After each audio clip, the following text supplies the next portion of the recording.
Mga ilang floors ba to? 5th floor. 5th floor. Ito. Tatakot sa katagalan na walang mga dito.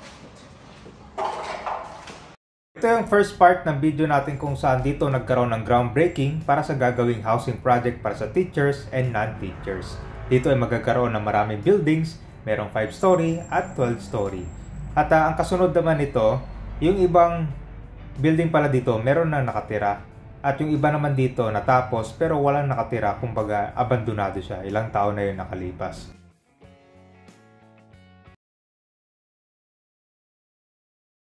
Dito kasi sa lugar ko ba meron na pala maraming building dito. So meron na nakatira. Panto siya dati housing project pero ilang taon na yun nakalipas. Meron palang ilang mga dito, building na pa siya, wala pang mga nakatira. Yan, so ganito yung itsura dito. Meron ng basketball court. Purpose. Multi-purpose building. Opo. Ha? Ginagamit lang yan pag may mga event o kaya may mga patay. Patay. Birthday. Pero pansin ko dito kuya, bakit walang nakatira dyan? No? Wala pa, hindi pa naayos eh. Hindi pa naayos o hindi pa natapos? Oh, yun, hindi pa natapos. Wala na So, mga dito. trabaho. So parang parang sayang tong building dito. Natapos to. Ha? Matagal na itong nagawa tong building. Mga anong taon? Mga ano na rin, mga 2000, mga 8. Kasi dumating kami dito 2017. 2017, dumating kayo dito. Nandito na tong building. Nandito yan. May harang pa dito. May harang pa. May mga dahan-dahan. Pero ngayon, ilang taon na nakalipas, Tagal na rin. parang hindi siya nagamit. Nagsushooting daw dito? Ha? May mga nagsushooting? Dati po meron. Ano yung shooting? Pang horror? Ano po, meron po ditong nag-ano nga po. Meron yung nag-acting lang po dito. Ano yung mga artista? Hindi po namin na YouTube eh. Sa amin nag-horror boot dito. Horror boot? Ano yun? Horror boot. Yung ano, ito may mga nakakatakot yan. So, anong nangyari pala dito? Ginawa lang tapos hindi siya tinapos? Ang dami yan. Ilang floors ba to? 5th floor. 5th floor. Ito. Sayang, no? Tinan mo kabayan, no? Naka-ready na yung unit. Hello? Kung may echo pa, no? Oo, wala ka dito. May echo pa, oh. Sayang, oh. Pero mukhang pwede na tirahan to, no? Sige. Kulang na lang bintana. Bintana na lang, eh. Tsaka tubig kuryente. Kompleto pa to, no?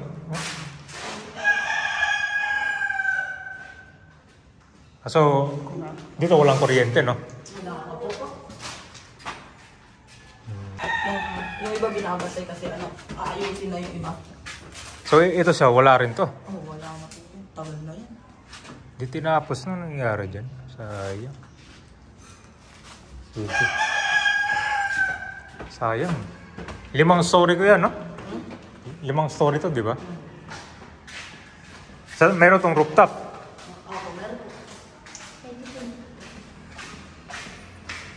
Dito tayo para mas paliwanag.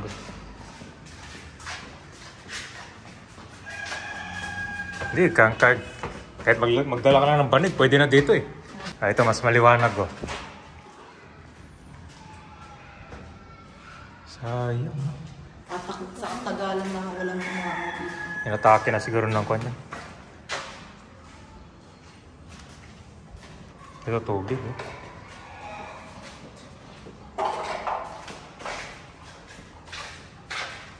Tataas pa tayo, tara. Hindi kayo guguho to? Hindi kayo guguho? Medyo mas okay pala to dito kasi pinturado. Ito, halos kon, no? Bukas lang, so hindi talaga madaanan. Pero may daanan po yun. May daanan ba yun? Sige. Ano nangyari dito? Akala yan dito mga bata. Tinalbo na, oh. Nasira na lang. Wala na. Sayang, no?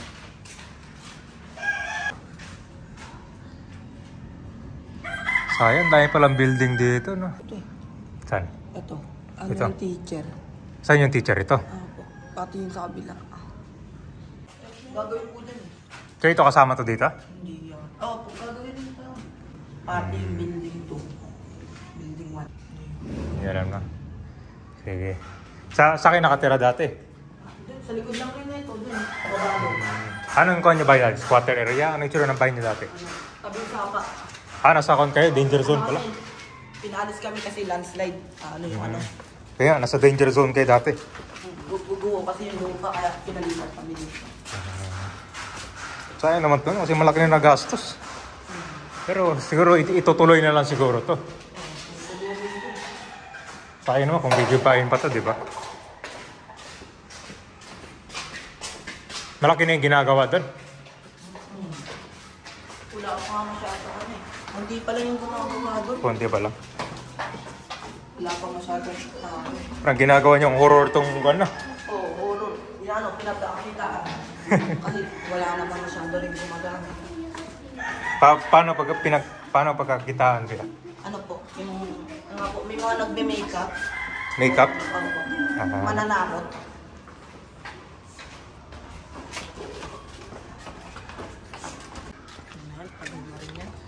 Parang ginawa na ng imbakan dito ah. Tatanggalin na rin yun. Ano to siya? Ha? Basketball court? Opo. Paano pag gusto ko maglaro dyan? May schedule pa? Hindi po kahit ano. Ang ganda ng ganito. Hey! Anong oras maraming naglalaro dito? Umaga. Linggo din niya. Linggo? Daming ano. Ito Ha? Hindi binabaha? Pag malakas yung ulan. Binabaha itong kon dito? Itong... po, dito lang po. Ayun ko lang, flooring lang.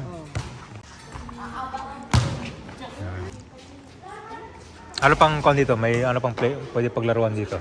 Dati dito na. May volleyball? Swimming? Wala na. So maraming mga building dito ang nakatayo na, meron dito nakatira na at ang iba nagawa siya pero wala pang nakatira. So taon na rin niya nakalipas, yung iba lang halos masira na. Pero dito malapit nagkaroon ng groundbreaking kung saan magkakaroon ito ng housing project para sa teachers. So hopefully no, itong mga natirang building ay sana matuloy na siya at pwedeng matirhan ng mga nangangailangan.